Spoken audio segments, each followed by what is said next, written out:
हरे कृष्णा कृष्ण कृष्णा हरे हरे हरे राम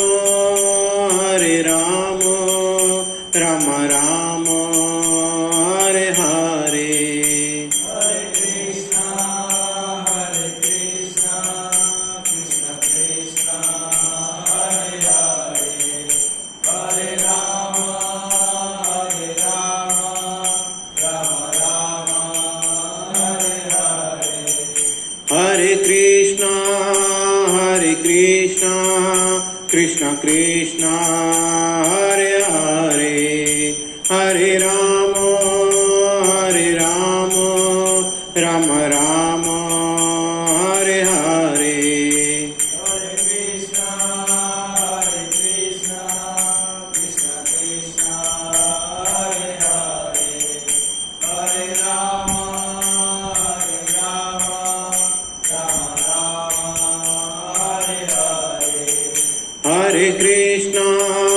हरे कृष्णा कृष्ण कृष्णा हरे हरे हरे राम राम राम हरे हरे हरे कृष्णा कृष्ण कृष्णा हरे हरे हरे राम राम राम हरे हरे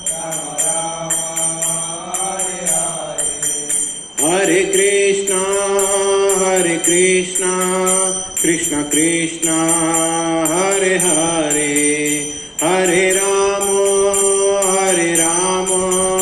राम राम हरे हरे हरे कृष्णा कृष्ण कृष्णा हरे हरे हरे राम राम राम हरे हरे हरे कृष्णा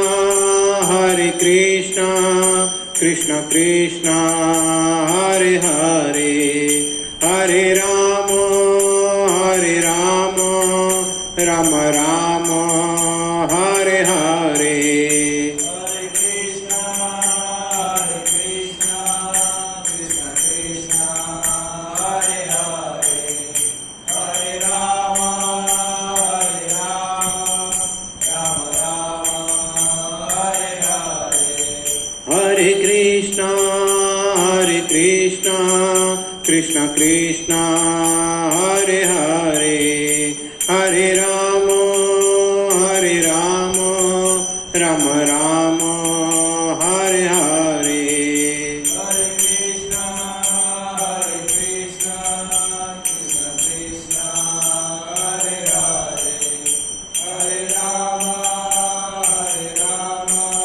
राम राम हरे हरे हरे कृष्णा कृष्ण कृष्णा हरे हरे हरे राम राम राम हरे हरे हरे कृष्णा कृष्ण कृष्णा हरे हरे हरे राम राम राम हरे हरे हरे कृष्णा कृष्ण कृष्णा हरे हरे हरे राम राम राम हरे हरे हरे कृष्णा कृष्ण कृष्णा हरे हरे हरे राम राम राम हरे हरे जय श्री हरिनाम संकीर्तन की जय जय जय श्री राधा गिरधारी भगवान की जय जय जय श्री प्रभुपाद जी की जय।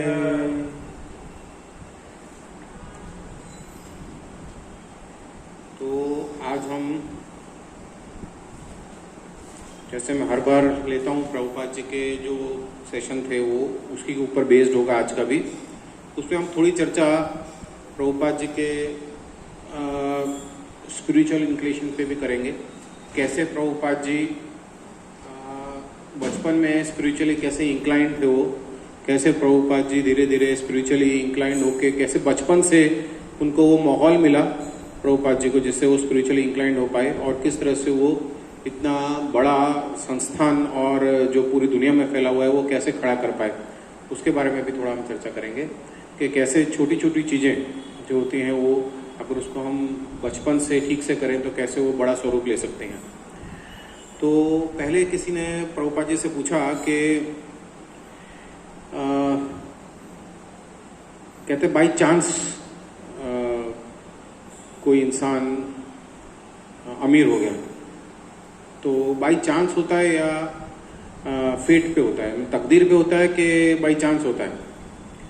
तो प्रभुपाद जी ने कहा कि नहीं, ये बाई चांस कुछ नहीं होता। बाई चांस आप कभी भी अंबानी के घर पैदा हो गए ऐसा नहीं होगा, ये फेट पे होता है, तकदीर पे होता है आपकी। तो उसका मतलब है कि आपने पिछले जन्म में कुछ ऐसे कर्म किए होंगे कि जिसका फल आपको ऐसा मिल रहा है कि आपको ऐश्वर्य भोगने को मिल रहा है।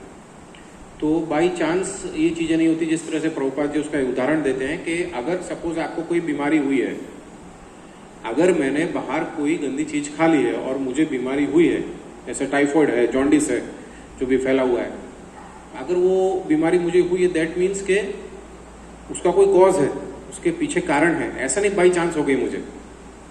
तो ये उदाहरण देके प्रभुपाद जी समझाते हैं कि कोई भी चीज़ हमारा बर्थ जहाँ पे हुआ है, जो हमें सहूलियतें आज की तारीख में मिल रही हैं या नहीं भी मिल रही हैं, वो सब डिपेंड करता है किस पे, हमारे जो पिछले पूर्व कर्म है उस पर। अच्छा, अभी ये जो मैंने उदाहरण दिया बीमारी का, उसमें हमें रिजल्ट जल्दी मिल जाता है। जैसे बीमारी हुई और 4-5 दिन में उसका असर दिखने लगा, बुखार आने लगा, खांसी होने लगी या सर्दी हो गई या भाई कमला हो गया, तो उसको थोड़ी दिन में असर दिखता है। पर ये जो लॉ ऑफ नेचर है, जो हमें बाई चांस नहीं पर हमारी तकदीर से जो हमें मिलता है, वो कभी कभी धीरे धीरे भी मिल सकता है, कभी कभी हमें इस जन्म में नहीं अगले जन्म में भी मिल सकता है। ठीक है, जैसे उदाहरण में आपको पता होगा कि जब 100 जो कौरव थे वो जब मरे तो ऑब्वियसली उनके माता पिता बहुत जो थे वो निराश हुए कि भाई कैसे, है ना, मेरे 100 पुत्र मर गए। तो जब उन्होंने प्रश्न किया कि एक बड़े सेठ से कि मेरे 100 पुत्र, मैंने ऐसा क्या गलत काम किया था पूरी जिंदगी में कि मेरे 100 पुत्र मर गए, दुर्योधन और सब मर गए वो। तो उन्होंने कहा कि जो ऑब्वियसली उस समय जो सेजेस हुआ करते थे वो क्योंकि काफ़ी पिछले जन्म का भी देख सकते थे और आगे वाले जन्म में जो होने वाला है उनका वो भी देख सकते थे। तो उन्होंने क्या बोला उनको कि आपने इतने जन्म पहले, मतलब कुछ जन्म पहले आपने 100 चिड़िया के बच्चों को मारा था, तो उसका असर आपको इस जन्म में मिल रहा है कि आपके 100 पुत्र इस तरह से मरे। तो ये जो लॉ ऑफ नेचर है वो कभी भी गलत नहीं होता और कभी भी लेट हो सकता है। ये हम नहीं कहते कि भाई आज हमने कुछ गलत किया और आज ही हमें उसका रिजल्ट मिलेगा। जैसे बीमारी का उदाहरण दिया, और वो हमें नेक्स्ट जन्म में मिल सकता है, उसके हिसाब से ही हमें ये जो मैंने आपको उदाहरण दिया कि भाई किसी के घर में जन्म मिल जाए अच्छे घर में, तो वो सब हमारे पिछले जन्म का हमें इफेक्ट इस जन्म में मिल रहा होता है। तो ये हुआ फेट और चांस की बात। जैसे प्रभुपाद जी कहते हैं कि कोई भी चीज़ चांस में नहीं है, कॉज होता है हर एक चीज़ का कारण होता है जो कि तकदीर है। तो तकदीर कहाँ कैसे हुई, पैदा हुई, वो हमारे पिछले पूर्व जन्मों के हिसाब से। अब प्रभुपाद जी एक बड़ा अच्छा एक उदाहरण देते हैं कि वो कहते हैं कि मैं आपको एक जादू दिखाता हूँ। प्रभुपाद जी कहते हैं ये जादू क्या है, गाय ने खाई घास और उसने दिया क्या, दूध। तो क्या घास, दूध में विटामिन है ना, दूध में हम सबको पता है कि भाई गाय के दूध में विटामिन होते हैं। तो क्या घास उसका कारण है? अगर घास में विटामिन है, प्रभुपाद जी कहते हैं कि आप लोग खा लो घास, सारे विटामिन वहां से मिल जाएंगे। पर ये तो जादू ही है ना, वो गाय जो है वो घास खाती है और हमें देती है विटामिन। सोचने वाली बात है कभी कि अगर एक जानवर जो घास खा रहा है, अगर उसमें इतने विटामिन होते हैं घास में, तो हमें भी घास खा लेनी चाहिए, विटामिन मिल जाएंगे। कोई विटामिन गोलियां लेने की जरूरत नहीं, कोई बॉटल चढ़ाने की जरूरत नहीं, कोई जरूरत नहीं, विटामिन सारे पूर्ति उसमें घास में मिल रहे हैं। तो नहीं, ये एक तरह का जादू है जो बताते हैं कि ये हमें एडमिट करना पड़ेगा कि हम प्रैक्टिकली देखते हैं कि वो घास खाती है और विटामिन वाला दूध देती है। अगर वो ड्राई घास विटामिन का कॉज होता तो हम सब विटामिन की गोलियां नहीं लेते, वो घास ही खाते। तो इसका मतलब है कि ये एक उदाहरण देके बताता है कि गाय कितनी क्यों गाय को भगवान ने सर्वोच्च पद दिया है। और साइंस धीरे धीरे ये बात मान भी रहा है। जैसे पहले के ज़माने में तो सबको पता था, वेदों में था कि भाई उनका जो गाय का गोबर होता है बहुत ही, उसमें उनका जो यूरिन होता है वो दोनों में एंटी इन्फेक्टिव प्रॉपर्टीज़ हैं। पर वो पहले लोगों ने क्या माना नहीं, उन्होंने कहा कि ये यूरिन और स्टूल वो भी गाय का, गाय को तो काट के खाओ। और क्या क्या उदाहरण देते थे क्रिश्चियंस उस समय जब प्रभुपाद जी से मिलने आते थे। एक बड़े प्रीस्ट का मिलने आए थे प्रभुपाद जी से। वो कहते हैं कि भैया आपके इंडिया में तो बच्चे भूखे मर रहे हैं और आप गाय को काट के उनका मीट नहीं खिलाते हो उनको। तो वो तो मीट खिलाना तो सही है, क्योंकि बच्चे भूखे नहीं मरने चाहिए, लोग भूखे नहीं मरने चाहिए, गाय को काट के खाओ। तो प्रभुपाद जी ने उनको भी समझाया उस समय, जब उनका इंटरव्यू है, उसका वीडियो भी है, उसका इंटरव्यू में उन्होंने समझाया वो प्रीस्ट को कि जो गाय है आप उसके बदले, आपको अगर ऐसा है कि नहीं आपको जानवर को खाना ही है, आप उसके बिना चलेगा ही नहीं, तो आप गाय को नहीं पर उससे लोअर एनिमल्स को खाओ और गाय को मत करो। क्योंकि जब भगवान ने कहा है कि गाय उनके प्रिय है और गाय को उन्होंने सर्वोच्च दिया है, तो फिर साइंस आज नहीं तो कल वो चीज़ मानेगी। और वो अब धीरे धीरे मान भी रही है। जैसे अब आप यूरिन का, जैसे अमेरिका जो इतना बड़ा सिटी है, इतना बड़ा कंट्री है, जब उनकी लैब इन्वेस्टिगेट करती है और पाती है कि भाई उन गाय के यूरिन में एंटी इन्फेक्टिव प्रॉपर्टीज़ हैं, इवन एंटी कैंसर प्रॉपर्टीज़ हैं, तो फिर दुनिया को मानना पड़ता है, फिर वो पेटेंट लेना पड़ता है उनको भी कि भाई और कोई ना बोल दे इस चीज़ को। तो प्रभुपाद जी बताना चाहते हैं कि किस तरह से ये मैजिक है कि एक घास जिसमें विटामिन नहीं है वो खाती है और वो हमें विटामिन वाला दूध दे रही है। तो उस तरह से वो गाय का महत्वता बताने की कोशिश करते हैं। उसके बाद प्रभुपाद जी कहते हैं कि वो कहते हैं नारी रूपम पतिव्रतम, मतलब उदाहरण ये देने के लिए कि एक जो नारी है, वो एक जो लेडी है, उसका एक्सटर्नल ब्यूटी से के बदले अगर वो अपने हस्बैंड के तरफ पूरी तरह से डिवोटेड है तो उसकी सुंदरता ज़्यादा है रेदर देन एक्सटर्नल ब्यूटी। ये सब आज की तारीख में बहुत ही रिलेवेंट है, इसलिए मैं आपको बता रहा हूँ। आज की तारीख में ज़्यादातर क्या होता है, ब्यूटी को देख के वो देखा जाता है कि भाई सुंदर कितनी है दिखने में, कितने छोटे कपड़े पहने हैं, कितना रिवीलिंग क्लोथ्स पहने हैं, वो सब देख के आजकल नारी का उनकी ग्रेटनेस और उनका सौंदर्य देखा जाता है। जबकि पहले कैसा होता था कि नारी रूपम पतिव्रतम, वो कितने हस्बैंड को डिवोटेड है, उसमें लज्जा कितनी है, कितनी डिवोटेड है हस्बैंड के प्रति, उससे देख के उसकी महत्वता बताई जाती थी। इसके लिए प्रभुपाद जी एक उदाहरण देते हैं कि कोकिला नाम स्वर रूपम, मतलब जो कोयल है एकदम काली, और उसकी क्वालिटी की वजह से वो उसको हम महत्व देते हैं। उसकी साउंड इतनी जो गाती है वो इतनी मधुर गाती है। तो इंसान भले काला हो, यूसेन बोल्ट है, आज उसको हम ऐसे देखें तो कितना काला सा है, और जब वो दौड़ता है तो सबको पीछे छोड़ देता है। तो उसकी क्वालिटी के हिसाब से जो है इंसान को महत्वता दी जाती है। उसी तरह से वो प्रभुपाद जी नारी के लिए ये चीज़ कहते हैं कि नारी रूपम प्रतिव्रतम, अगर वो हस्बैंड के लिए डिवोटेड है तो ही उसकी सौंदर्यता है। ये सौंदर्यता कम कपड़े पहन के और वेस्टर्न क्लोथ्स पहन के नहीं है। तो ये आज की तारीख में रिलेवेंट है, इसलिए मैंने ये बोलना चाहा आपको कि वो ये कहते हैं कि अगर एक इंसान बदसूरत है, मोटा है, कैसा भी है, पर अगर उसमें नॉलेज है तो उसको रिस्पेक्ट मिलेगी। ये आज की तारीख में क्लियर है कि अगर किसी के पास उसका रूप देखने में अच्छा नहीं है पर उसके में नॉलेज है, अगर वो जैसे यूसेन बोल्ट का एग्जांपल दिया, उसके में उसकी नॉलेज क्या है कि वो दौड़ सकता है, तो इंसान को रिस्पेक्ट तभी मिलती है। और अच्छा, उसके बाद प्रभुपाद जी कहते हैं कि ये आजकल क्या है कि सिविलाइजेशन, अगर हम 2 मिनट के लिए सोचें तो सिविलाइजेशन बहुत ही ऑकवर्ड डायरेक्शन में जा रही है। प्रभुपाद जी इसका उदाहरण देते थे कि हम 2 सिविलाइजेशन लेते हैं। एक सिविलाइजेशन ऐसी है, मतलब आज की तारीख वाली, जो कहती है नारियों को इंडिपेंडेंट बनने के लिए, ठीक है। आप हर जगह देखेंगे वो क्या बोलेंगे, लेडीज बोलेंगे हम इंडिपेंडेंट बनना चाहते हैं। कोई घर पे बैठना नहीं चाहेगा, वो लेडी कहेगी भाई मेरे को भी जॉब पे जाना है। जैसे मेल्स कर रहे हैं वो पूरा हक मुझे चाहिए। आप कोई भी फील्ड में चले जाओ, पहले वो बॉलीवुड में होता था कि भाई वो लेडीज़ को कम मिलते थे पैसे, और अब वो नहीं हो, हमें पूरा हक चाहिए। पहले क्रिकेट में होता था कि वुमेन क्रिकेट टीम को कम मिलता था, अभी उनको पूरा हक चाहिए। अभी घर में अगर कोई मैरिड होगा, लेडी होगी, वो कहेगी मुझे घर पे नहीं बैठना, मुझे घर के काम नहीं, मेरे को इक्वल राइट्स चाहिए मुझे। तो प्रभुपाद जी कहते हैं कि एक सिविलाइजेशन ऐसी है जिसमें लेडीज इंडिपेंडेंट बनना चाहती हैं। वो आज की तारीख में अगर आपने कोई वो भी देखा होगा, कोई वो बड़े बड़े जो आज की तारीख में थोड़े बहुत जो इंटरव्यू देते हैं सेजेस, उनसे अगर कोई कॉलेजेस में जाके देते हैं तो कॉलेजेस में प्रश्न कैसे आते हैं यंग एडोलेसेंट्स के आजकल, वो बोलते हैं कि क्यों मैं एक ही बॉयफ्रेंड रखूं, क्यों मैं एक के साथ ही सेक्स करूं, बताइए आप ऐसे। जबकि पूछना ये प्रश्न नहीं कैसे हमारा स्पिरिचुअल अपलिफ्टमेंट हो, ये पूछना चाहिए। पर कॉलेज में अगर कोई आज की तारीख में से जाता है और वहाँ पे अगर लेक्चर लेता है तो वहाँ पे जब वो ओपन क्वेश्चन पूछता है कि ठीक है आप पूछिए, तो वो ऐसा पूछते हैं कि मैं एक के साथ ही सेक्स क्यों करूँ, मैं क्यों अलग अलग चूज नहीं करूँ, मैं इंडिपेंडेंट हूँ। लेडीज ऐसा पूछती हैं।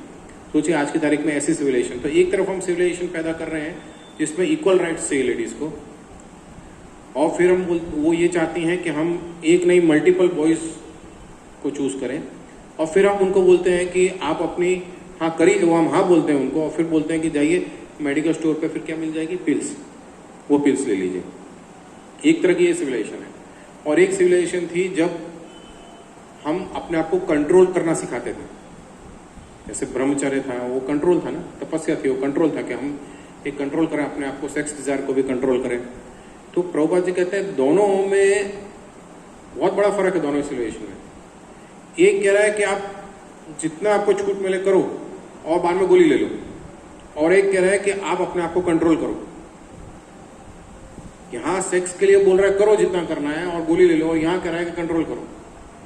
तो अगर हम 2 मिनट के लिए सोचें आज की तारीख में, जो आज की तारीख की सिविलाइजेशन है वो जो मैंने पहले बताया वो है, और जो पुरानी सिविलाइजेशन थी वो ये थी कि अपने आप पे कंट्रोल करना सीखें। तो अगर हम 2 मिनट के लिए भी सोचें तो कौन सी सिविलाइजेशन बेहतर है, हम खुद ही उसका अनुमान लगा सकते हैं कि कैसे किस डायरेक्शन में आज की तारीख में सिविलाइजेशन जा रही है वेस्टर्न होने के चक्कर में। ठीक है, तो प्रभुपाद जी फिर भी कहते हैं कि अगर आपको इतना ही है कि भाई इक्वल राइट्स चाहिए मैन और वुमेन को, जो कि पॉसिबल नहीं है, क्योंकि भगवान ने शरीर भी इस तरह से दिया है लेडीज का कि वो इस तरह से ही काम कर सकें, घर का इतना हैवी वर्क ना कर सकें, और प्रेग्नेंट भी मेल्स को नहीं करते, प्रेगनेंसी भी फीमेल्स को ही होती है।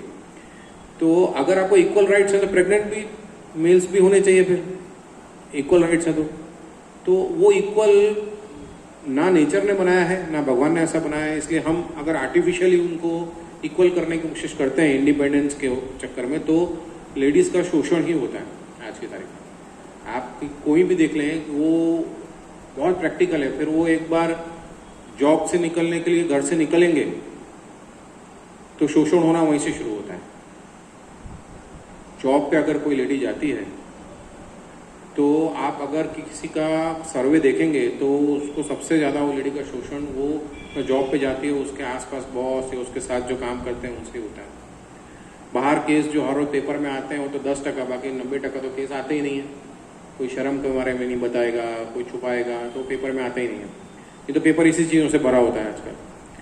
तो अल्टीमेटली शोषण उनका होता है। इसलिए इक्वल राइट्स का जो आजकल चलन है, जो उस टाइम से चला आ रहा है, प्रभुपाद जी के टाइम पे भी रिपोर्टर्स उनको पूछा करते थे, तो ये प्रभुपाद जी बताने की कोशिश कर रहे हैं कि ये एकदम गलत चलन है, सिर्फ ये इक्वल राइट्स के नाम पे। अच्छा, किसी डिवोटी ने प्रभुपाद जी को पूछा कि इंडियन डिवोटी ने उस समय, कहते हैं कि इंडिया में तो एक से ज़्यादा शादी हिंदू में अलाउड नहीं है। कहते हैं ऐसी कैसे सिविलाइजेशन कि एक से ज़्यादा अलाउड नहीं है शादी, और एक तरफ आप आज की तारीख में देखो तो कितने सारे बार में लड़कियां पकड़ी जाती हैं। टीवी आप देखो तो उसमें क्या दिखाते हैं कि भाई आज ये मुंबई के बाहर से इतनी लड़कियां पकड़ी गई, 20 लड़कियां पकड़ी गई देह में प्यार करते हुए। तो एक तरफ आप हिंदू मैरिज में एक ही शादी कर सकते हो, 2 औरतें रख नहीं सकते आप वाइफ को, और एक तरफ आप अपनी सिविलाइजेशन में गर्ल्स को इतना बिगाड़ रहे हो। तो ये कैसी सिविलाइजेशन है, ये कैसा वो है, ये तो डुअलिटी है एकदम कि आप एक तरफ बोल रहे हो कि आप एक वाइफ से ज्यादा रख सकते, इतना प्योर आपको रहना है कि एक के साथ ही करो, और एक तरफ आप अपने ही सिविलाइजेशन में वो गर्ल्स को जो आगे मैरिज होने वाली है उनकी, उनको इस तरह से बिगाड़ रहे हो। तो ये तो प्रभुपाद जी तो इतने सारे देशों में घूमे थे, इसलिए उन्होंने तो प्रैक्टिकली देखा था ये चीज। जब वो फॉरेन जाते थे तो वहां तो नाइट क्लब्स होते थे, बॉटमलेस टॉपलेस क्लब्स, और उसमें तो लिटरली उनको जैसे बिजनेस होता है ऐसे बुलाया करते थे कि आप आइए हमारे क्लब में। और मतलब ये बाहर फॉरेन में तो यूएसए में तो ऐसे क्लब्स में बाहर लिखा होता है, मतलब इनवाइट करते हैं। तो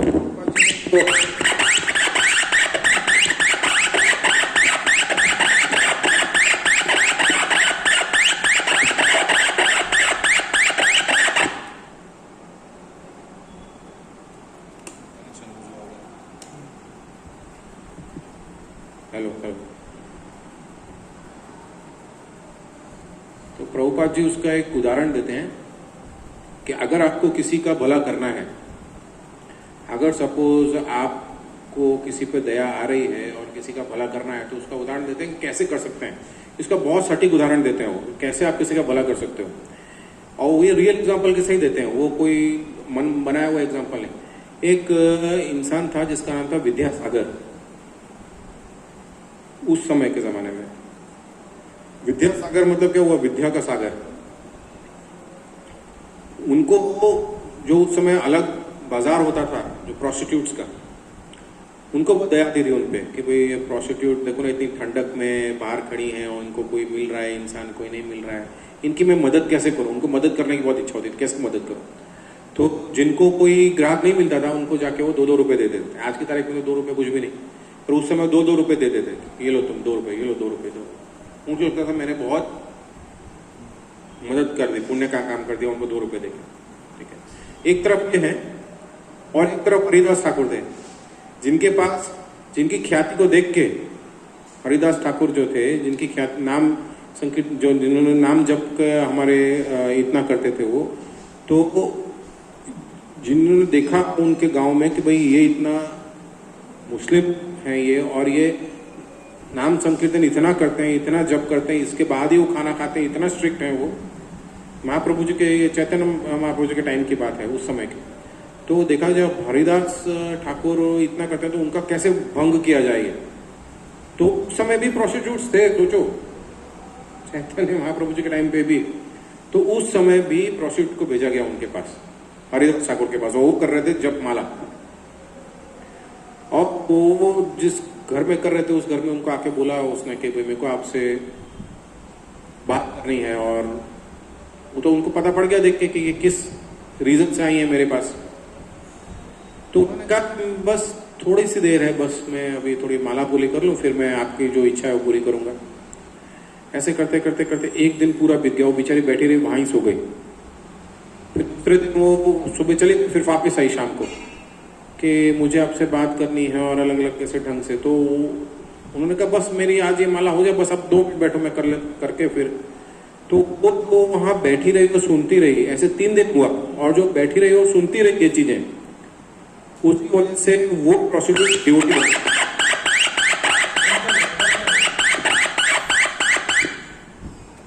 बिना इसके भी हो जाएगा। तो वो जो प्रोस्टिट्यूट थी वो अल्टीमेटली क्या बन गई, वो डिवोटी बन गई। तो ये 2 उदाहरण से, विद्यासागर के उदाहरण से और हरिदास ठाकुर जी के उदाहरण से हमें क्या सीख मिलती है कि हमें जो किसी पे दया दिखानी है तो दया नॉलेज की होनी चाहिए। किसी को देखे कि 2 रुपए देके किसी को दया दिखाना और सोचना कि हमने बहुत भला काम कर दिया, वो नहीं है। क्योंकि आज की तारीख में लोग ये प्रश्न पूछते हैं कि हम जा रहे हैं और हमें गरीब दिखे बाहर, तो हमें पैसे देने चाहिए कि नहीं, हमारे अंदर दया होनी चाहिए, है ना। ये हमारे मन में भी प्रश्न आता है। और जब मैं शुरुआत में आया था इस्कॉन में, मेरे मन में भी प्रश्न आता था। अपने इंडिया में तो कितने हैं, अभी आप कहीं भी जाओ तो वहाँ पे गाड़ी खड़ी करो तुरंत ही आ जाते हैं मानने के, तो उनको देना चाहिए कि नहीं देना चाहिए। तो ये उदाहरण उससे बहुत ही मेल खाता है और ये बताता है कि सही क्या है गलत क्या है। विद्यासागर ने सोचा मैं 2 रुपये देके उसको भला कर दूंगा, पर वो 2 रुपये कब तक चलते उसके, उस दिन के लिए चलते, फिर खत्म, फिर दूसरे दिन फिर वो देगा प्यार के लिए बाहर खड़ी रहती प्रोस्टिट्यूट। और यहाँ पे हरिदास ठाकुर ने उनकी ज़िंदगी बदल दी। कैसे? नॉलेज देके। नॉलेज पहले सिर्फ कान के थ्रू उनको सुन के गई, बाद में वो डिवोटी बनी जब, तो ऑब्वियसली उन्होंने आगे और भी स्पिरिचुअल लाइफ उनकी ग्रो हुई। पर इस तरह से नॉलेज देके किसी का लाइफ चेंज करना, वो किसी पर दया दिखाना, मर्सी दिखाना, वो ज़्यादा अच्छा है। वो इस उदाहरण से हमें पता पड़ा। फिर दूसरा है कि प्रभुपाद जी ये भी उदाहरण देते हैं परीक्षित महाराज का, कि परीक्षित महाराज ने पूछा कि प्रायश्चित के बारे में, तो उन्होंने कहा ये प्रायश्चित का मतलब आप समझते हो ना, कि मतलब किसी को आपने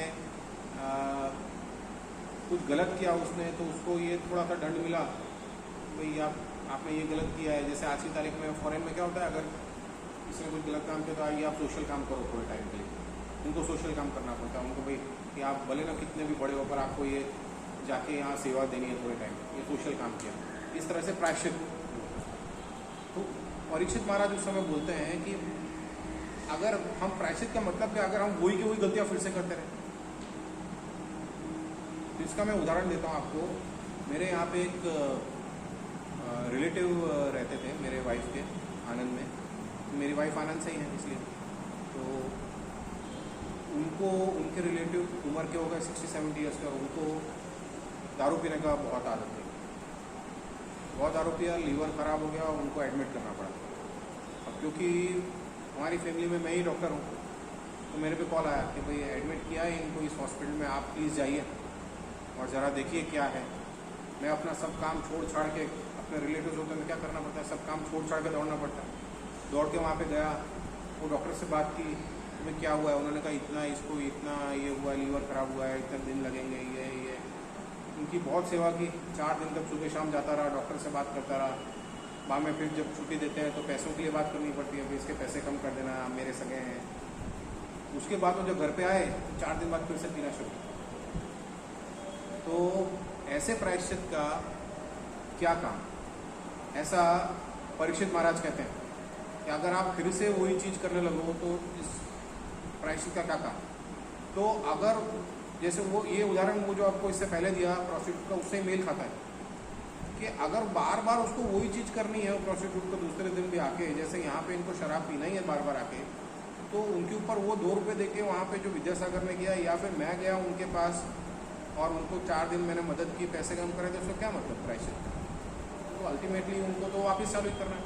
तो रियल नॉलेज में उनको क्या दे सकता था कि मैं उनको अगर भगवत गीता के बारे में थोड़ा उनको समझाता, जब पूरे दिन वो बैठे हुए हैं बेड पे, तो थोड़ा सा उनको भगवत गीता के श्लोक पढ़ लेते, वो प्रॉपर उनको नॉलेज होती। अब मुझे पता है, अब मैं किसी के पास जाता हूँ, अगर कोई बीमार होता है तो उनको मैं भगवत गीता बुक दे के आता हूँ, उनके साथ जो बैठे होते हैं उनको बोलता हूँ कि भाई आप उनको 2-3 श्लोक सुनाइएगा, एटलीस्ट 1-2 श्लोक भी काम में जाएंगे जो बीमार हैं, लेटे हुए हैं। जैसे कि यहाँ के डॉक्टर हैं बहुत बड़े आनंद के, उनकी मदर का एक्सीडेंट हुआ था तो वो गाइडस में एडमिट थे। तो जब मैं गया उनको देखने के लिए तो मैं भगवत गीता लेके गया। मैंने कहा आप इन मदर पूरे दिन ऐसे लेटे रहेंगे बेड पे, तो हम उनको भगवत गीता सुनाएंगे, उसके श्लोक सुनाइए थोड़े। तो ये नॉलेज आप किसी को दे सकते हैं। ये करना कि भाई आप किसी को 2 रुपये दे दो और सोचो कि उनकी लाइफ बदल दोगे, तो वो इस तरह से आप किसी की हेल्प करोगे तो वो हेल्प काम की नहीं है। ये उदाहरण से हमें ये पता पड़ा। फिर अब हम थोड़ा प्रभुपाद जी के बारे में थोड़ा डिटेल में जाएंगे, कैसे उनका बचपन से इंक्लिनेशन था और कैसे वो फिर इतना बड़ा सेंटर क्रिएट कर पाए। तो प्रभुपाद जी हमेशा एक बात कहते हैं कि जैसे हम स्कूल में से कॉलेज में जाते हैं ना, तो कॉलेज में कट ऑफ मार्क्स होते हैं कि आपको इतने कट ऑफ मार्क्स होंगे तो आपको इस कॉलेज में एडमिशन मिलेगा। बाहर इतने सारे लोग हैं, पर कॉलेज में जब अंदर जाते हैं तो वो कम हो जाते हैं, इतने परसेंट। मेडिकल में जाएंगे तो इतने जाएंगे, बाहर इतने सारे लोग पास हुए पर जाएंगे इतने। उसके बाद फिर MBBS खत्म होने के बाद PG जाएंगे तो उससे भी कम, पोस्ट ग्रेजुएशन करेंगे उससे भी कम। अब तो PG के बाद सुपर स्पेशलिस्ट होता है, उससे भी कम। तो प्रभुपाद जी वैसे कहते हैं कि अगर कोई उस समय उनको पूछता था कि भाई आपके यहाँ पे कितने डिवोटीज हैं इस्कॉन में, उस समय तो शुरुआत किया था उन्होंने इस्कॉन।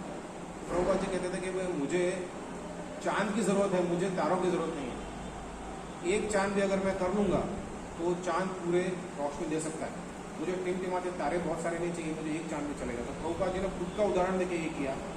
वो एक ही चांद थे जिन्होंने पूरे विश्व को प्रगटाया अपनी स्पिरिचुअल एनर्जी से, ठीक है।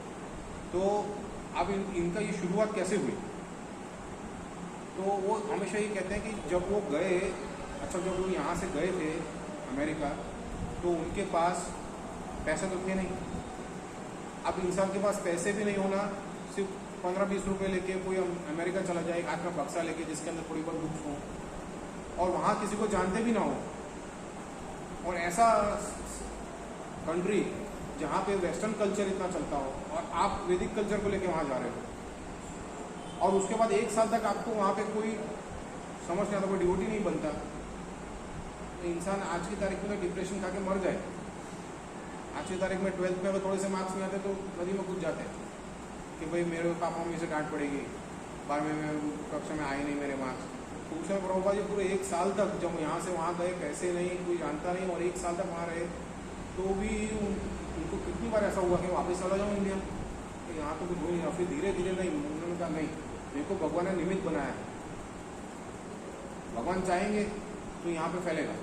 मेरे जो गुरु थे, मतलब उनके जो गुरु थे भक्ति सिद्धांत स्वामी महाराज, उन्होंने मुझे बुलाया कि मुझे ये करना है, तो ये अटल विश्वास के साथ वो रहे वहाँ पे।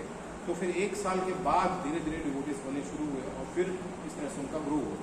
तो उदाहरण देते हैं अर्जुन का, कृष्ण जी ने क्लियरली बोल दिया था अर्जुन को, अगर आप नहीं लड़ोगे ना तो भी कोई फर्क नहीं पड़ता, ये लोग तो मरने ही वाले हैं सामने जो, आप ये मत समझो कि आप हो इसलिए मरने वाले, वो तो मैंने ऑलरेडी लिख ही दिया, ये लोग तो मरने ही वाले हैं, ऐसे नहीं तो और कोई तरीके से मैं आपको निमित्त बना रहा हूँ। तो प्रभुपाद जी कहते हैं मेरे को भी उन्होंने निमित्त बनाया भगवान ने, तभी मैं ये सब कर पाया।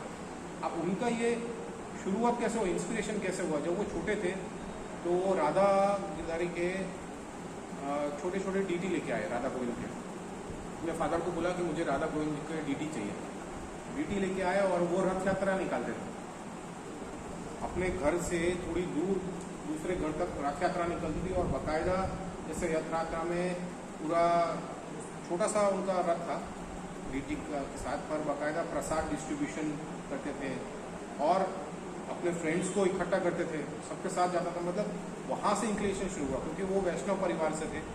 उनके फादर ने उनको स्पिरिचुअल इंक्लिनेशन दिया कि हाँ भाई ठीक है, अगर आपको ये करने की इच्छा है, नहीं तो कई बार क्या होता है पेरेंट्स मना कर देते, नहीं नहीं नहीं।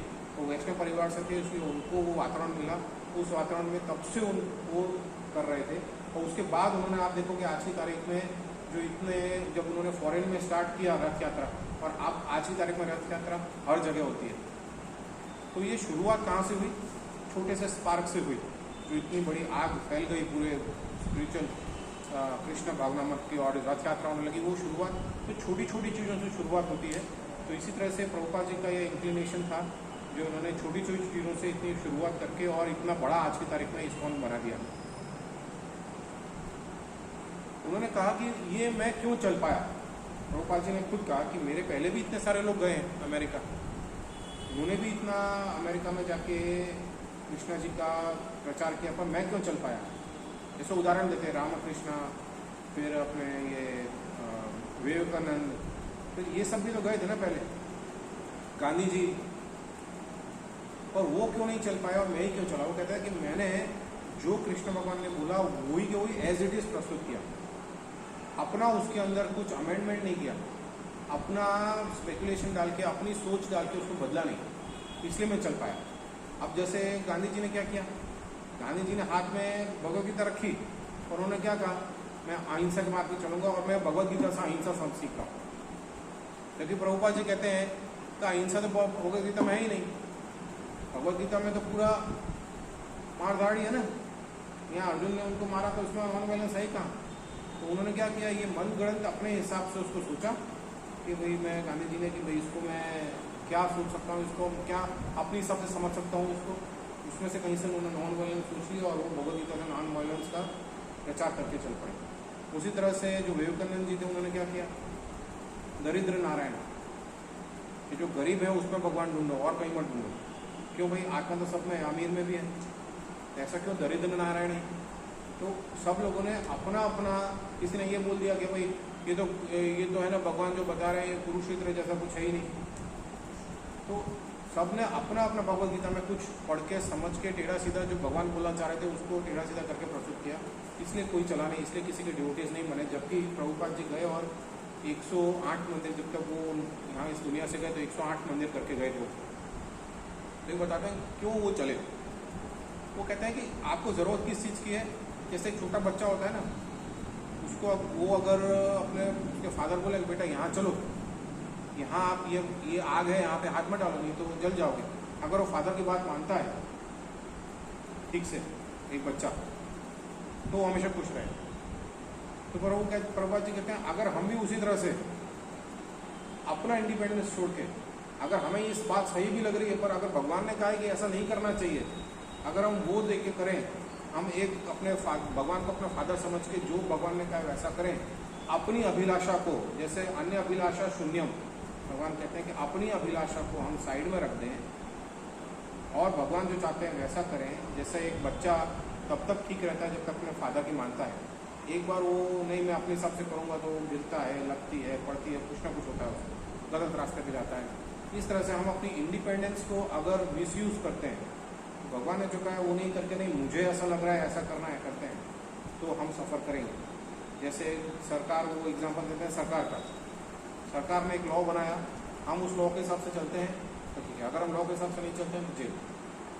तो उसी तरह से भगवान ने जो लॉ बनाया है, भगवान ने भगवद गीता में लॉ बनाया है, उसके हिसाब से चलते हैं तो ठीक, नहीं तो हम, तो उस तरह से अगर हम चलेंगे तो हमें श्योरली रिजल्ट मिलेगा। फिर प्रभुपाद जी बहुत अच्छा कहते हैं कि अगर आप जो है भगवान ने कहा है वो 4 चीज़ें आप कर लो तो आप श्योरली भगवान के धाम जाओगे। क्या बोला उन्होंने? मन मन भाव मद भक्तो मद याजी हम नमस्करो, ये 4 चीज़ें तो अगर आप स्ट्रिक्टली फॉलो करोगे तो आप भगवान के पास पहुँचोगे ही पहुँचोगे। भगवान के डिवोटी बनो, उनको उनकी वर्शिप करो और उनके ही भाव लाओ मन में हमेशा। तो ये सब अगर आप 4 प्रिंसिपल फॉलो करते हो तो आप भगवान के पास जाओगे ही जाओगे। पर उसके बदले होता क्या, हम और कुछ करते। जैसे हमने सुबह माला तो कर ली, चलो हमने 2 घंटे 12 माला या 16 माला नहीं की, हमने 2 माला की, 3 माला की, 4 की, जितनी भी की, और फिर पूरे दिन का हमारा अगर हम रूटीन देखें तो जो भगवान ने कहा है वैसा रूटीन नहीं रहता, फिर हम पूरे मेटेरियलिस्टिक हो जाते हैं थोड़ा बहुत माला करके। तो प्रभुपाद जी कहते हैं अगर आपको 100% भगवान के धाम जाना है तो ये जो श्लोक है भगवद गीता का 18.65 का 18.65 का कि मन मन भाव मद भक्तो मद याजी हम नमस्करो, अगर वो आप 4 चीज़ें करते हो तो वो श्योर शॉट है कि आपको भगवान के धाम जाने को मिलेगा। तो प्रभुपाद जी को किसी ने पूछा कि अगर ये कोई कर रहा है पर उससे कोई गलती हो जाए तो, जैसे वो सब ठीक से फॉलो कर रहा है पर उससे कोई गलती हो जाए तो प्रभुपाद जी कहते हैं अगर वो अननोइंगली हुई है तो ठीक है। तो कहते हैं वो समझा नहीं, वो डिवोटी ने पूछा मैं समझा नहीं अननोइंग का मतलब क्या है। तो उदाहरण देके बोलते हैं अगर कोई सिगरेट पीता था बहुत, उसने सिगरेट छोड़ दी इस्कॉन में आके, और फिर वो वापस अपने फ्रेंड्स के पास जाता है, उसको पी रहे हैं, उसको भी इच्छा हो जाती है और उसको इतनी इच्छा होती है वो पी लेता है, तो ये अननोइंगली हुआ। और एक ने सिगरेट छोड़ दी इस्कॉन में आके और वो कहता है अब तो मैं 16 माला करता हूँ, अब तो मुझे कुछ होगा ही नहीं, चलो ना 2 सिगरेट और पीता हूँ, कुछ नहीं होगा मुझे। तो ये अननोइंगली नहीं है, वो जानबूझ के कर रहा है, वो ये सहारा लेके कर रहा है कि मैं ये भगवान के अगर नमस्कार करता हूँ, 16 माला करता हूँ तो मैं गलत काम कर सकता हूँ, तो वो अननोइंगली नहीं है, तो आपको रिजल्ट नहीं मिलेगा। फिर किसी ने पूछा कि भाई ये इंडिया में फिर क्यों रिजल्ट नहीं मिलता आपको, क्यों आपको फॉरेन में जाके करना पड़ा, इंडिया में क्यों आपका इतना ज़्यादा नहीं हो, क्यों आपको अमेरिका में जाके पहले ये संस्था बनानी पड़ी, क्यों भारत में इतना रिजल्ट नहीं मिला। तो प्रभुपाद जी कहते हैं भारत में इसलिए रिजल्ट नहीं मिला क्योंकि भारत में सब लोगों का आधी अधूरी नॉलेज है, सबको भगवद गीता बारे में पता है। अगर किसी को जाके बोलो ना भगवद गीता लीजिए, पढ़ी से हमारे पास है, तो क्या होता है कि वो निगलेक्ट करने लगते हैं ये सोच के कि हमारे पास तो है ही, मैंने तो नॉलेज है भगवद गीता में, भगवद गीता में आવું કીધું છે कि कर्म करो અને ना करो। आधा अधूरा नॉलेज के साथ उसको ठंडे बस्ते में साइड में भगवद गीता को रख देते हैं। इसलिए कहते हैं कि इंडिया इसलिए ही आगे नहीं बढ़ पाया क्योंकि सब लोगों को ऐसा लगता है कि मेरे पास थोड़ी नॉलेज तो है, और वो आधी अधूरी नॉलेज से उनका प्रोग्रेस नहीं हो पाती। जैसे एक उदाहरण देता हूँ, अभी बीच में जब 3-4 साल पहले की बात हुई, उससे भी पहले की, एक यूरोप से एक प्रभु जी आए थे अपने यहाँ, इसको यहीं पे विद्यानगर में, और वो यहाँ पे रुकने के बाद उन्होंने जैसे कांग्रेगेशन के साथ एक मीटिंग की, तो जो कांग्रेगेशन ने बोला कि चलिए हमारे घर पे आज उनका प्रसाद है, तो कांग्रेगेशन ने मुझे भी बुलाया कि आप भी आइए और आपको कोई प्रश्न है वो यूरोपियन डिवोटी से पूछिए। तो अपने को तो ऐसा लगता है ना यूरोपियन डिवोटी है भाई, बाहर से हैं, तो चलो ना उनसे भी हम प्रश्न पूछते हैं। तो मैंने उनसे पूछा, मैंने कहा कि आपको मतलब आपको कुछ डिफ़िकल्टी नहीं हुई स्पिरिचुअल प्रोग्रेस में, क्योंकि वेस्टर्न सिविलाइजेशन तो ऐसी नहीं है इंडिया के जैसी। तो उन्होंने कहा आपको इंडिया में ज़्यादा तकलीफ पड़ेगी, हमें नहीं पड़ी, क्योंकि हम पूरी किताब थे और प्रभुपाद जी ने हमें सिखा दिया, ये बता दिया, और आपके में तो ऑलरेडी भरा हुआ है पहले से, तो वो पहले हटाना और फिर सही चीज़ डालना डिफिकल्ट पड़ता है। क्या भरा हुआ है हमारे दिमाग में, इतने सारे करोड़, इतने देवी देवता, कोई कहेगा कि नहीं मुझे काली माता की पूजा करनी है, कोई कहेगा मुझे गणेश जी की पूजा करनी है, कोई कहेगा शिव जी की पूजा करनी है, इतने सारे, तो आपके में तो ऑलरेडी पहले आपकी बुक पहले भरी हुई है, इसलिए पहले रब करोगे, फिर आपको कोई समझाएगा कि नहीं वो सब देवी देवता हैं, भगवान के अंडर काम करते हैं, कृष्णा जी सुपीरियर हैं, तो फिर आप आधे मानेंगे, आधे नहीं मानेंगे, आधे क्या बहुत कम मानेंगे, उससे बहुत कम ज़्यादा लोग तो मानेंगे। तो इसलिए उन्होंने कहा कि हम तो पूरी किताब थे, हम तो ऐसे किसी में मानते नहीं थे, इसलिए हमारे अंदर जल्दी ये जो प्रभुपाद जी ने बोला सब हम जल्दी समझ पाए, इसलिए हमारी पोजीशन इंडिया की ऐसी रह गई। फिर किसी ने पूछा कि भाई तो हमें ज़्यादा महत्व किसको देना चाहिए, भगवान को देना चाहिए या गुरु को देना चाहिए, क्योंकि उन्होंने बोला वो प्रभुपाद जी आपने ही हमें सब सिखाया है कृष्णा के बारे में, तो हमारे लिए तो आप भगवान से बड़े हो, तो हमें किसको देना चाहिए। तो प्रभुपाद जी ने श्लोक बताया था जो कि चैतन्य चरितमृत में से है, गुरु कृष्ण कृपाया पाया भक्ति लता बीज। मतलब वो कहते हैं कि भाई गुरु की वजह से कृष्णा मिले, पहले कृष्णा ने आपको, आपके मन में इच्छा उत्पन्न हुई, कृष्णा ने देखा कि नहीं सच में ये चाहता है कि इसको स्पिरिचुअल प्रोग्रेस हो, तो उन्होंने आपको कैसे भी मेल कराया गुरु का, और गुरु ने आपको कृष्णा के बारे में बताया।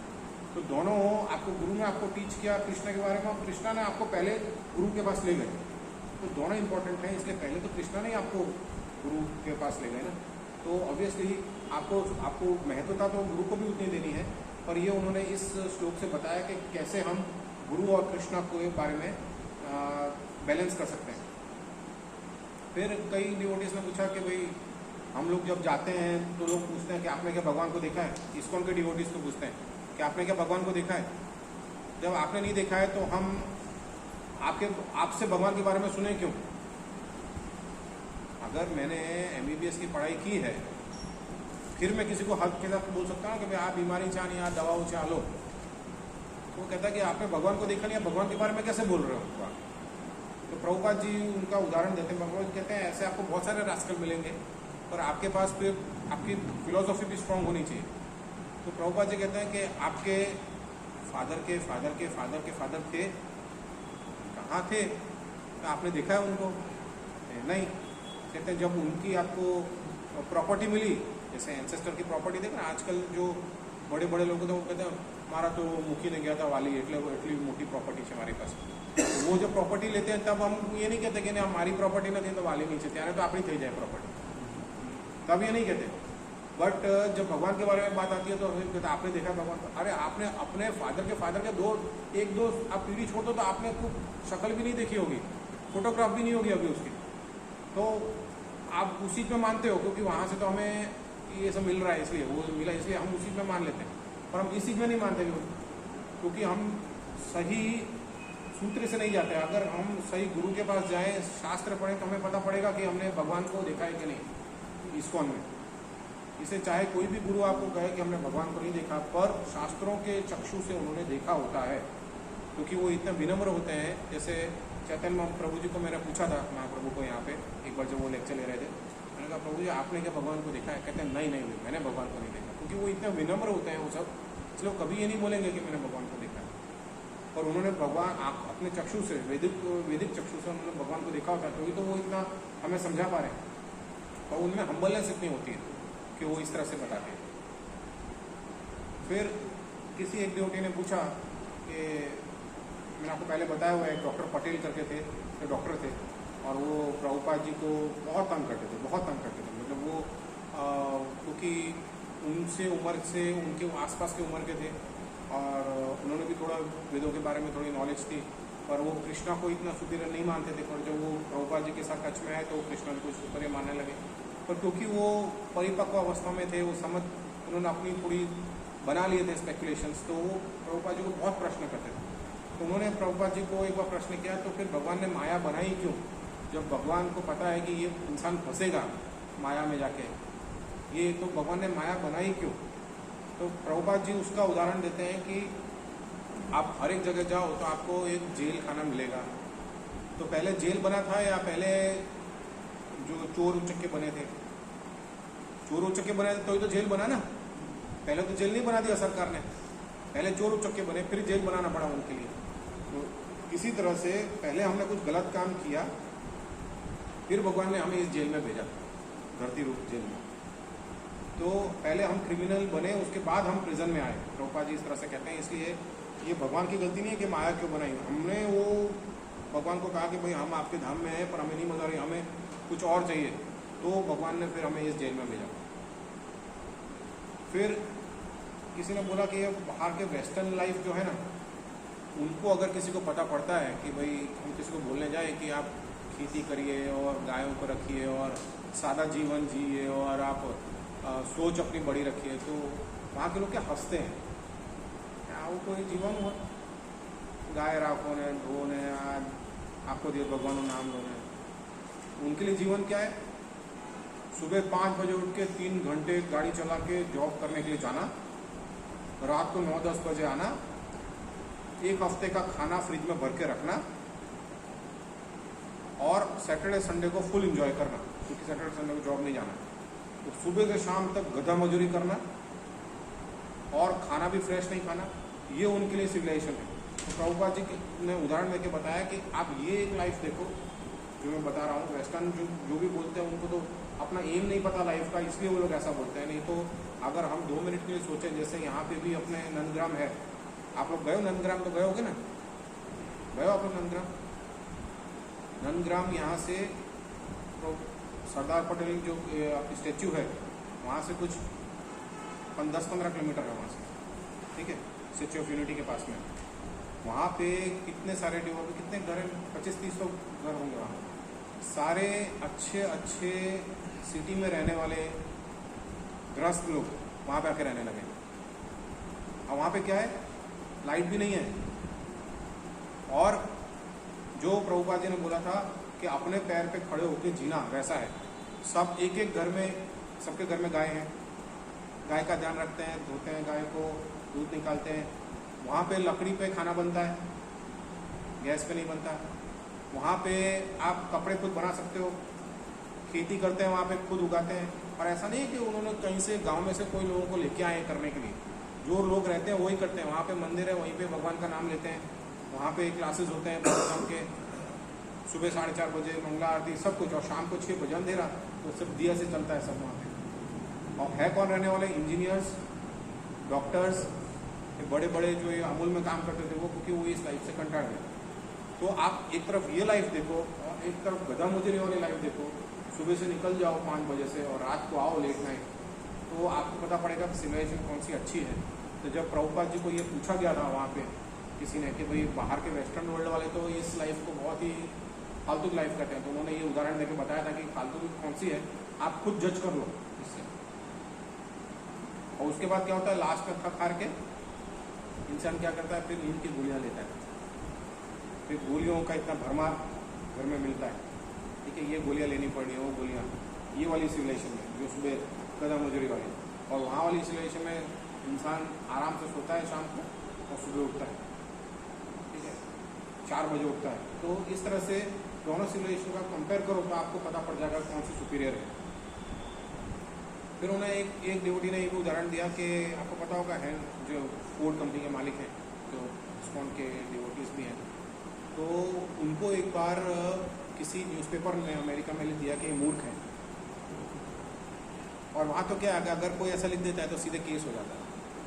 तो उन्होंने क्या किया, केस कर दिया हेनरी फोर्ड ने, और वो केस गया फिर कोर्ट में, तो वे मने मूर्ख की दूच है, मैं अपने इतना करोड़ों का केस करता हूँ। अब सामने वाली पार्टी ने क्या किया, अब उसको प्रूव करना था कि मूर्ख है, तो उन्होंने थोड़े साइंस के प्रश्न पूछे, इसके जवाब दो। ठीक है, कोई इंसान नहीं पढ़ा हुआ है तो कैसे जवाब देगा उसका? वो मूर्ख है कि नहीं, उसका उन्होंने उदाहरण कैसे दिया? उन्होंने क्या किया, तो जज को बोला आप 2 मिनट रुको। उन्होंने एक खाली बेल मारी, 4 इंसान आ गए उनके कंपनी से, तो जो प्रश्न पूछे ना जवाब आप ही देता। तो जज भी देखते रह गए। तो कहते हैं कि आप बताओ मूर्ख कौन है? मैंने अपने अंडर उन इंसानों को रखा हुआ है कि जो प्रश्न पूछ रहे हो ना आप मुझे यहाँ पे साइंस के, वो 2 मिनट में आंसर दे सकते हैं। तो मूर्ख कौन है इसमें? तो ये बता रहे हैं कि इसका उदाहरण से ये पता पड़ रहा है कि आपको पहली बात तो फॉरेन में ये सब चीज़ें चलती हैं कि हल्का सा भी होता है तो केस हो जाता है, पर आप किसी को इस तरह से मूर्ख नहीं बोल सकते वहाँ पे। और कितने अच्छी तरीके से हेनरी फोर्ड ने वहाँ पे ये जवाब दिया कि मेरे नीचे इतने सारे इंसान रखे हुए हैं कि जो आपने साइंस के प्रश्न मुझे पूछे और जो मुझे नहीं आए वो मैं उनसे आंसर दिलवा सकता हूँ। तो फिर मैं मूर्ख हुआ कि नहीं? तो जज ने माना कि हाँ ये तो मूर्ख है, ये तो बहुत अकल वाली बात है कि भाई आपने अपने अंडर रखा हुआ और आप किसी से करवा सकते हो वो काम। दूसरा किसी ने पूछा कि आजकल लोग क्या सोचते हैं कि अगर हम मीट मच्छी खाना बंद कर दें और पूरे वेजिटेरियन बन जाए तो हमने बहुत बड़ा तीस मार्का का काम कर लिया। मैं तो मीट खाता ही नहीं, मैं तो सिर्फ साग भाजी खाता हूँ। देखो, तो प्रभुपाद जी कहते हैं कि बकरी भी घास खाती है, बकरी भी नॉनवेज नहीं खाती, तो क्या बकरी की पूजा करने लगेंगे? तो वेजिटेरियन होना सिर्फ पूरा नहीं है, पर कृष्ण प्रसाद लेना वो जरूरी है। अब आप कृष्ण प्रसाद लोगे तो ऑटोमेटिकली वेजिटेरियन बन जाओगे, क्योंकि कृष्ण प्रसाद लोगे तो ऑब्वियसली पता है कि उसमें नॉनवेज नहीं खाना है। उसका दूसरा तरह से उदाहरण ये भी देते हैं प्रभुपाद जी, जो गरुड़ थे, भगवान के जो वाहन गरुड़, वो क्या वेजिटेरियन थे? उनकी डाइट क्या थी? सांप खाते थे ना, गरुड़ थे, तो वो तो वेजिटेरियन थे, फिर भी वो सबसे बड़े डिवोटी थे भगवान के। तो ये जरूरी नहीं है कि हम वेजिटेरियन हैं और हम सोचें कि हम वेजिटेरियन हैं, पर कृष्ण प्रसाद ले रहे हैं कि नहीं वो ज़्यादा ज़रूरी है।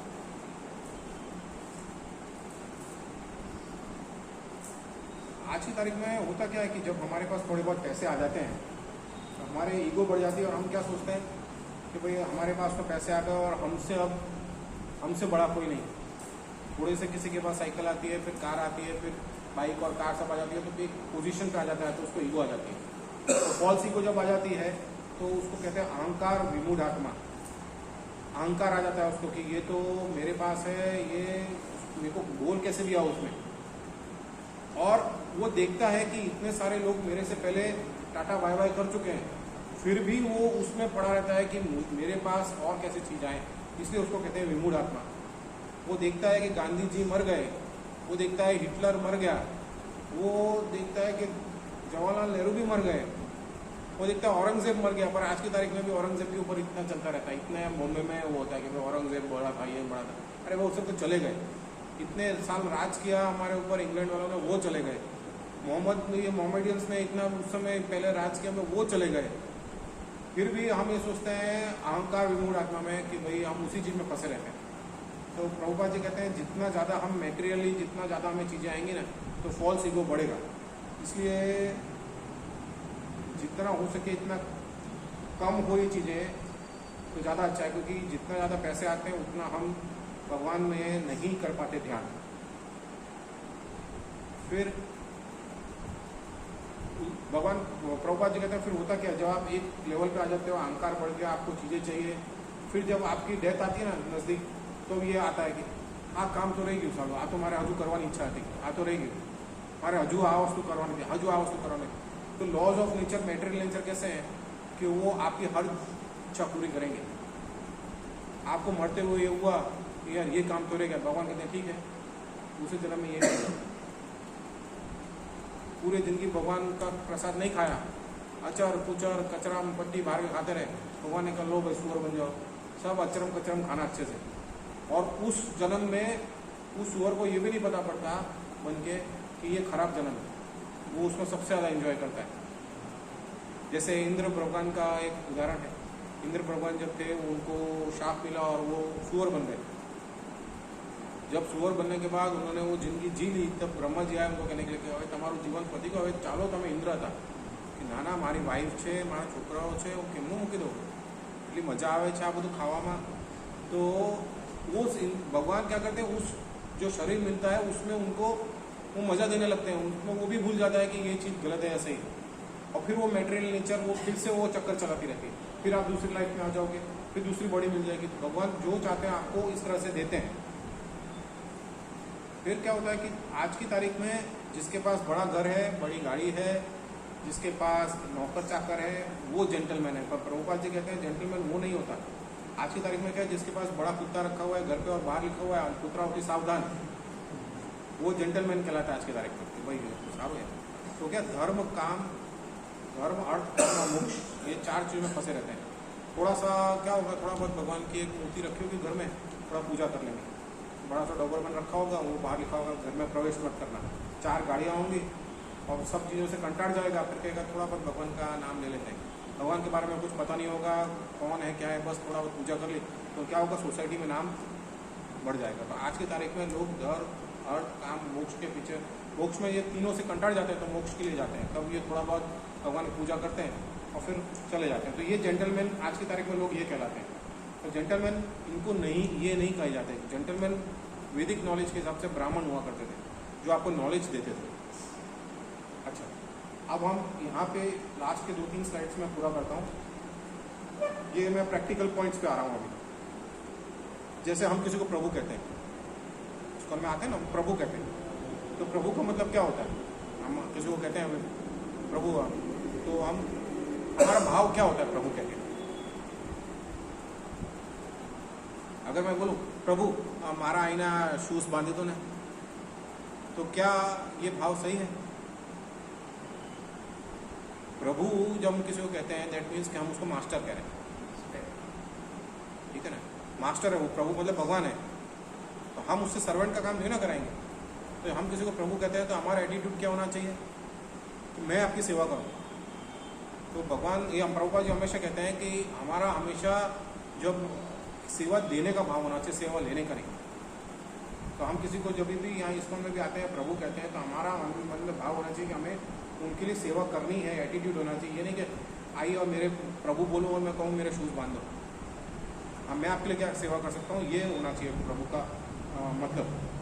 दूसरा, प्रभुपाद जी कहते हैं सर्विस और मर्सी में क्या डिफरेंस है, ये पता होना चाहिए। किसी को आप कहते हो कि भाई मैं इसकी सर्विस करना चाहता हूँ, किसी को बोलते हो मैं दया दिखाना चाहता हूँ, दया आप अपने से छोटे वाले पे दिखाओगे, और सर्विस आप किसको दोगे, अपने सीनियर को दोगे। तो सर्विस और मर्सी पे क्या फ़र्क है? एक है आप नीचे वाले को दोगे दया, और आप सेवा करोगे अपने सीनियर की। तो सेवा और दया में ये फ़र्क है, प्रभुपाद जी कहते हैं।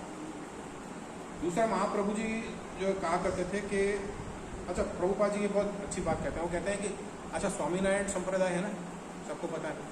मेरे पास तो स्वामीनारायण संप्रदाय के बड़े बड़े जब कोई आते थे मेरे हॉस्पिटल में, तो कोई टीका रखवाने के लिए आते थे, तो मेरे हॉस्पिटल में सारे लेडीज स्टाफ है, तो वो क्या कहते थे, लेडीज़ ने साइड में मुके दो, हमें हम बीजा रास्ता पे आई जैसे। तो वो लोग लेडीज़ को नहीं करते, तो वो बेचारे लेडीज़ को मेरे को दूसरे रूम में भेजना पड़ता था। मेरे हॉस्पिटल में खाली पड़ जाता था, रिसेप्शन खाली कर देता था मैं, फिर वो आते थे अंदर, मेरे केबिन में आते थे स्वामीनारायण का। तो प्रभुपाद जी कहते हैं कि हमारे इस्कॉन में ऐसा नहीं है, लेडीज़ और जेंट्स सब साथ में है ना। पर प्रभुपाद जी कहते हैं यही, अगर हम जब लेडीज़ और जेंट्स साथ में हैं और हम अगर अपना अटैचमेंट या अट्रैक्शन वुमेन के प्रति कंट्रोल कर सकते हैं तो ही हम सक्सेसफुल हैं। महाप्रभु जी भी क्या कहते थे, असत एका स्त्री संगी।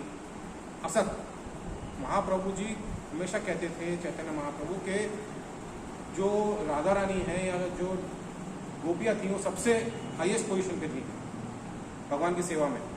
और वो खुद चैतन्य महाप्रभु, कभी भी आप जो डिवोटीज में देखोगे, जैसे आप नीचे अब फोटोग्राफ भी है जो उसमें भी देखोगे, तो उनके साथ कौन है, नित्यानंद प्रभु हैं, अद्वैत प्रभु हैं, गदाधर प्रभु जी हैं, ये सब हैं, श्रीनिवास हैं, पर लेडीज़ नहीं है। वो कभी भी आने नहीं देते थे अपने उसमें लेडीज़ को। वो इवन कहते थे कि एक डॉल होती है ना, डॉल, उसको भी अपने पास नहीं रखना चाहिए, क्योंकि उससे भी आपको विचार ऐसे आते हैं। पर वो गोपियों को और राधा रानी को सर्वोच्च मानते थे, इसलिए मतलब वो जानते थे कि गोपियों का रोल क्या है और राधा रानी का कृष्णा की सेवा में क्या है। और ये भी जानते थे कि स्त्री संग से हमें दूर रहना चाहिए, इसलिए कहते थे असत एका स्त्री संगी। तो प्रभुपाद जी कहते हैं क्योंकि हमारी सोसाइटी में दोनों मिक्स कल्चर है, इसलिए हम कितने अट्रैक्शन से बचते हैं लेडीज से, ये हमारा टेस्ट रहेगा कि हम कितने सफल हो पाते हैं। और प्रभुपाद जी कहते थे कि हमारी सोसाइटी सबके लिए ओपन है।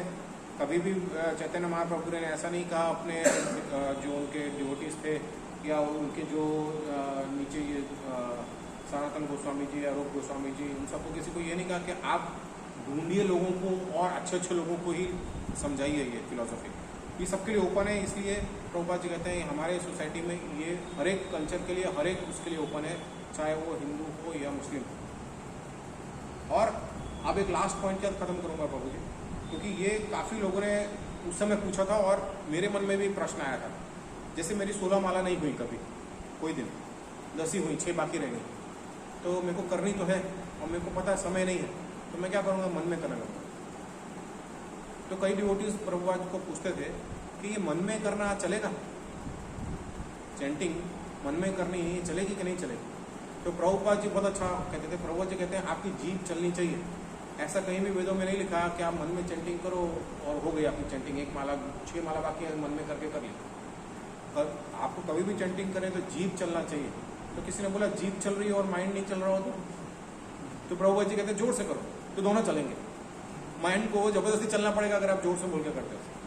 ऐसा हो सकता है आप जीभ चल रही है पर आपका माइंड नहीं चल रहा, तो कहते हैं जोर से बोल के करो, पर बिना बोले बिना जीभ चलाए तो करना ही नहीं है।